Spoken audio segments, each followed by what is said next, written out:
Assalamualaikum warahmatullahi wabarakatuh.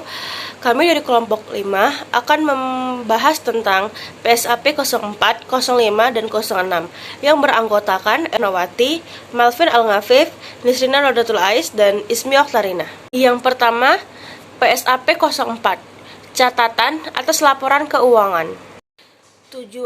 Tujuan pernyataan standar ini mengatur penyajian dan pengungkapan yang diperlukan pada catatan atas laporan keuangan. Pernyataan standar ini berlaku untuk entitas pelaporan dan menyusun laporan keuangan pemerintah pusat, pemerintah daerah, dan laporan keuangan konsolidasian, tidak termasuk perusahaan daerah atau negara.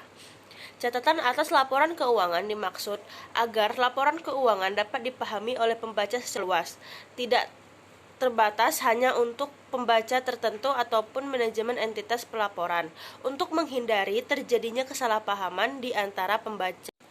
Struktur dan isi. Catatan atas laporan keuangan meliputi penjelasan atau daftar terinci atau analisis atas nilai suatu pos yang disajikan dalam laporan realisasi anggaran, neraca, dan laporan arus kas. Catatan atas laporan keuangan menyajikan informasi tentang penjelasan pos-pos laporan keuangan dalam rangka pengungkapan yang memadai. Antara lain, pertama, menyajikan informasi tentang dihadapi dalam pencapaian target. Kedua, menyajikan ikhtisar pencapaian kinerja keuangan selama tahun pelaporan. Ketiga, menyajikan informasi tentang dasar penyusunan laporan keuangan dan kebijakan akuntansi yang dipilih. Keempat, mengungkapkan informasi yang diharuskan oleh pernyataan standar akuntansi pemerintahan yang belum disajikan dalam lembar muka laporan keuangan. Kelima, mengungkapkan informasi untuk pos-pos aset dan kewajiban yang timbul sehubungan dengan penerapan basis akrual atas pendapatan dan belanja dan konsiliasinya dengan penerapan basis kas. Dan yang terakhir, menyediakan informasi tambahan yang diperlukan untuk penyajian yang wajar yang tidak disajikan dalam lembar muka laporan keuangan. Penyajian informasi tentang kebijakan fiskal atau keuangan, ekonomi makro, pencapaian target Undang-Undang APBN atau peraturan daerah APBD. Kebijakan fiskal yang perlu diungkapkan dalam catatan atas laporan keuangan adalah kebijakan-kebijakan pemerintah dalam peningkatan pendapatan, efisiensi belanja, dan penentuan sumber atau penggunaan pembiayaan. Misalnya, penjabaran rencana strategis dalam kebijakan penyusunan APBN atau APBD, sasaran, program, dan prioritas anggaran, kebijakan intensifikasi atau ekstensifikasi perpajakan, pengembangan pasar pusat, utang negara. Kondisi ekonomi makro yang perlu diungkapkan dalam catatan atas laporan keuangan adalah asumsi-asumsi indikator ekonomi makro yang digunakan dalam penyusunan APBN atau APBD.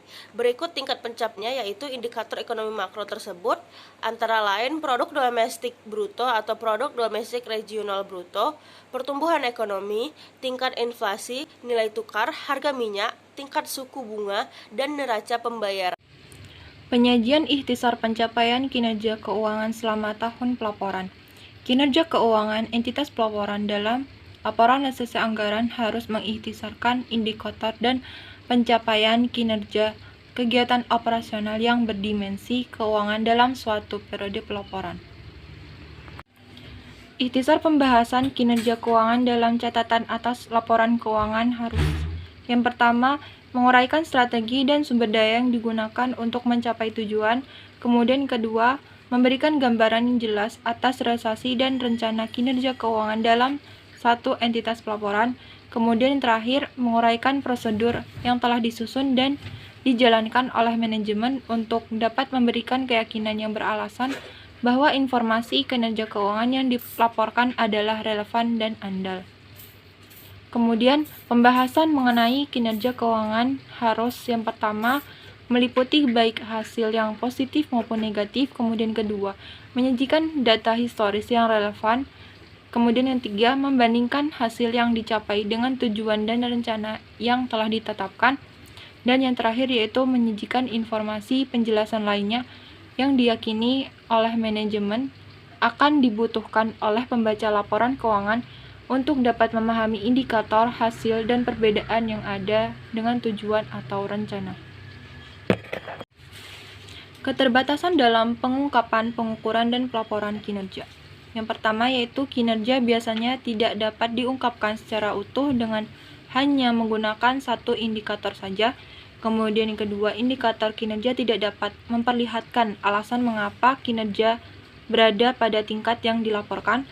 Dan yang terakhir yaitu melihat indikator kuantitatif secara eksklusif seringkali menghasilkan konsekuensi yang tidak diinginkan. Dasar penyajian laporan keuangan dan pengungkapan kebijakan akuntansi keuangan.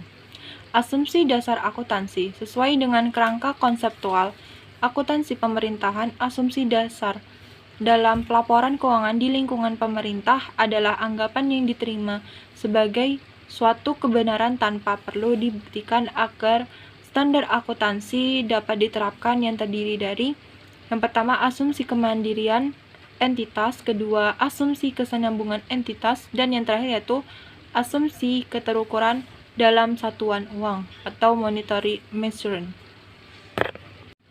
Isi kebijakan akuntansi. Pengungkapan kebijakan akuntansi harus mengidentifikasikan dan menjelaskan prinsip-prinsip akuntansi yang digunakan oleh entitas pelaporan dan metode-metode penerapannya yang secara material mempengaruhi penyajian laporan realisasi anggaran, neraca, dan laporan arus kas. Secara umum, kebijakan akuntansi pada catatan atas laporan keuangan menjelaskan hal-hal berikut. Yang pertama, entitas pelaporan. Yang kedua, basis akuntansi yang mendasari penyusunan laporan keuangan. Yang ketiga, basis pengukuran yang digunakan dalam penyusunan laporan keuangan. Dan yang keempat, sampai sejauh mana kebijakan-kebijakan akuntansi yang berkaitan dengan ketentuan-ketentuan masa transisi pernyataan standar akuntansi pemerintahan diterapkan oleh suatu entitas pelaporan. Dan yang terakhir yaitu setiap kebijakan akuntansi tertentu yang diperlukan untuk 30 memahami laporan keuangan. Kebijakan akuntansi. Kebijakan-kebijakan akuntansi yang perlu dipertimbangkan untuk disajikan meliputi tetapi tidak terbatas pada hal-hal sebagai berikut. Yang pertama, pengakuan pendapatan. Kedua, pengakuan belanja. Ketiga, prinsip-prinsip penyusunan laporan konsolidasian. Keempat, investasi. Kelima, pengakuan dan penghentian atau penghapusan aset berwujud dan tidak berwujud. Keenam, kontrak-kontrak konstruksi. Ketujuh, kebijakan kapitalitas pengeluaran. Kedelapan, kemitraan dengan pihak ketiga. Kesembilan, biaya penelitian dan pengembangan. Kesepuluh, persediaan, baik yang untuk dijual maupun untuk dipakai sendiri. Kesebelas yaitu pembentukan dana cadangan. Kemudian yang ke-12, pembentukan dana kesejahteraan pegawai. Dan yang terakhir yaitu penjabaran mata uang asing dan lindung nilai. Pengungkapan lainnya. Catatan atas laporan keuangan juga harus mengungkapkan informasi yang bila tidak diungkapkan akan menyesatkan bagi pembaca laporan. Suatu entitas pelaporan mengungkapkan hal-hal berikut apabila belum diinformasikan dalam bagian manapun dari laporan keuangan tersebut, yaitu domisili dan bentuk hukum suatu entitas serta jurisdiksi tempat entitas tersebut berada. Kemudian penjelasan mengenai sifat operasi entitas dan kegiatan pokoknya. Kemudian ada tentukan perundang-undangan yang menjadi landasan kegiatan operasionalnya. Catatan atas laporan keuangan harus mengungkapkan kejadian-kejadian penting selama tahun pelaporan seperti 1. Penggantian manajemen pemerintahan selama tahun berjalan. Kedua, kesalahan manajemen terdahulu yang telah dikoreksi oleh manajemen baru. Ketiga, ada komitmen atau kontingensi yang dapat disajikan pada neraca. Keempat, penggabungan atau pemekaran entitas tahun berjalan. Yang kelima, kejadian yang mempunyai dampak sosial, misalnya adanya pemogokan yang harus ditanggulangi pemerintah.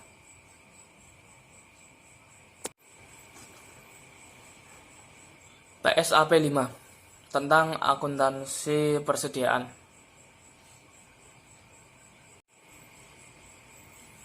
Akuntansi persediaan. Persediaan adalah aset lancar dalam bentuk barang atas perlengkapan yang dimaksud untuk mendukung kegiatan operasional pemerintah. Dan barang yang dimaksudkan untuk dijual atau diserahkan dalam rangka pelayanan terhadap masyarakat. Cakupan persediaan. Persediaan aset berupa 1. Barang atau perlengkapan yang digunakan dalam kegiatan operasional. 2. Bahan perlengkapan yang digunakan untuk proses produksi. 3. Barang proses produksi yang dimaksudkan untuk dijual diserahkan kepada masyarakat. Yang keempat, barang disiapkan untuk dijual atau diserahkan kepada masyarakat dalam rangka kegiatan pemerintah.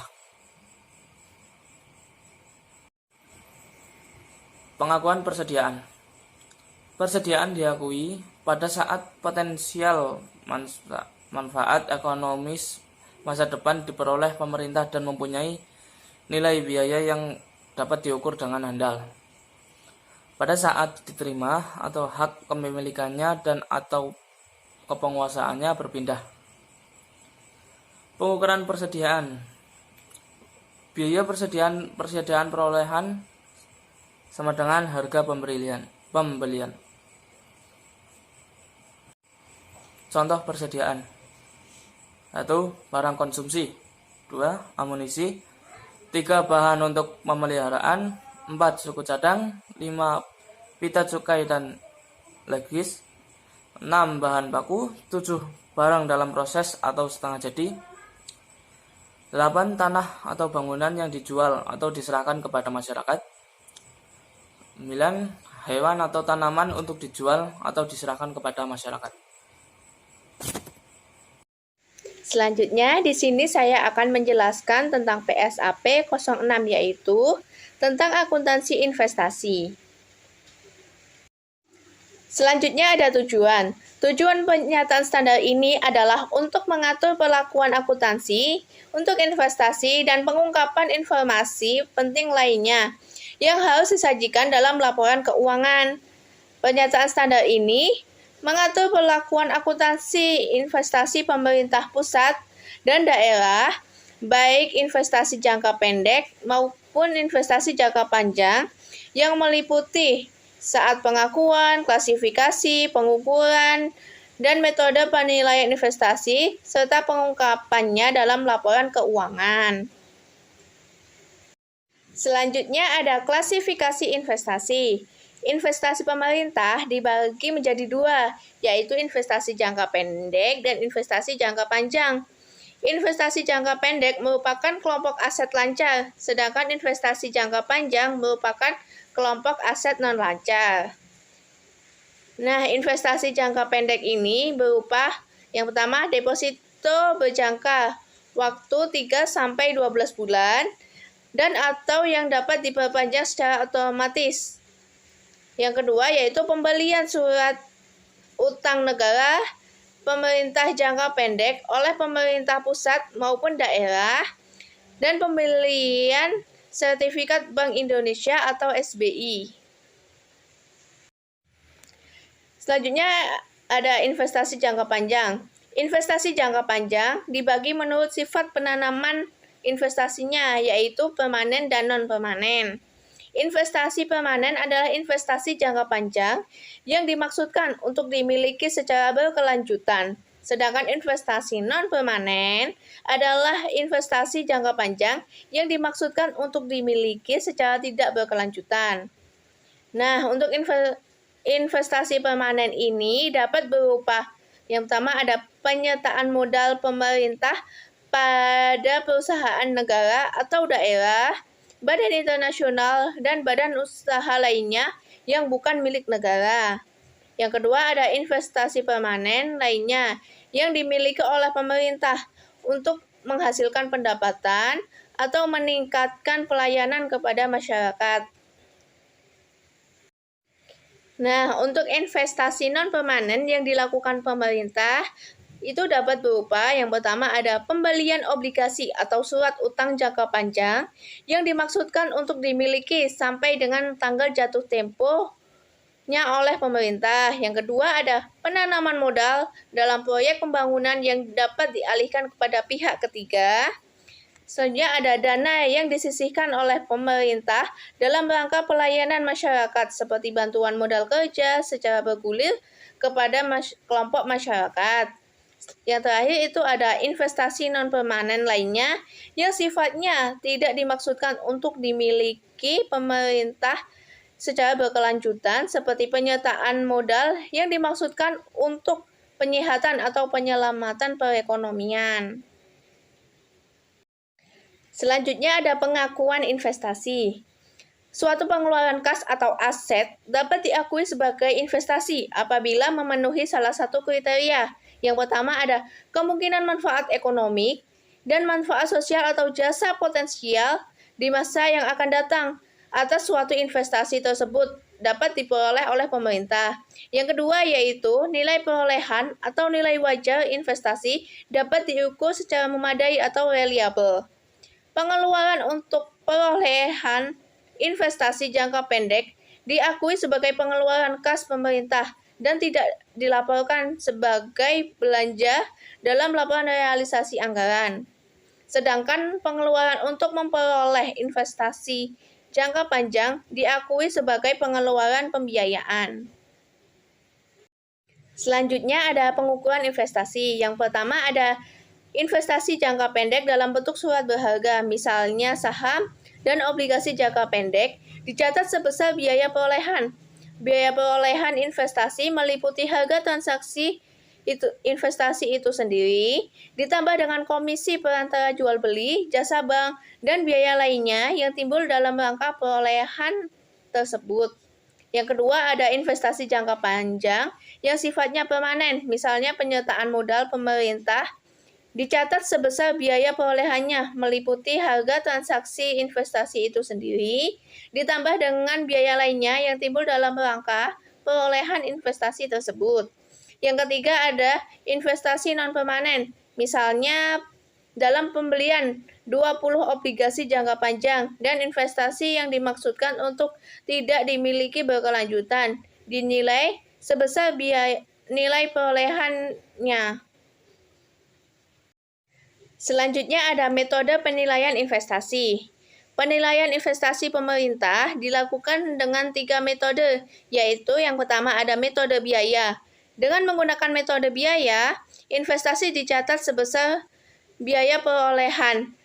Penghasilan atas investasi tersebut diakui sebesar bagian hasil yang diterima dan tidak mempengaruhi besarnya investasi pada badan usaha atau badan hukum yang terkait. Yang kedua ada metode ekuitas. Dengan menggunakan metode ekuitas, pemerintah mencatat investasi awal sebesar dengan biaya perolehan dan ditambah atau dikurangi sebesar bagian laba atau rugi pemerintah setelah ada tanggal perolehan. Yang ketiga ada metode nilai bersih yang dapat direalisasikan. Metode nilai bersih yang dapat direalisasikan digunakan terutama untuk kepemilikan yang akan dilepas atau dijual dalam jangka waktu yang dekat. Selanjutnya ada pengakuan hasil investasi. Hasil investasi yang diperoleh dari investasi jangka pendek antara lain berupa bunga deposito, bunga obligasi, dan dividen tunai atau cash dividend dicatat sebagai pendapatan. Hasil investasi berupa dividen tunai yang diperoleh dari penyertaan modal pemerintah yang pencatatannya menggunakan metode biaya dicatat sebagai pendapatan hasil investasi. Sedangkan apabila menggunakan metode ekuitas, bagian laba yang diperoleh oleh pemerintah akan dicatat mengurangi nilai investasi pemerintah dan tidak dicatat sebagai pendapatan hasil investasi, kecuali untuk dividen dalam bentuk saham yang diterima akan menambah nilai investasi pemerintah dan ekuitas dana yang diinvestasikan dengan jumlah yang sama. Yang terakhir ada pengungkapan.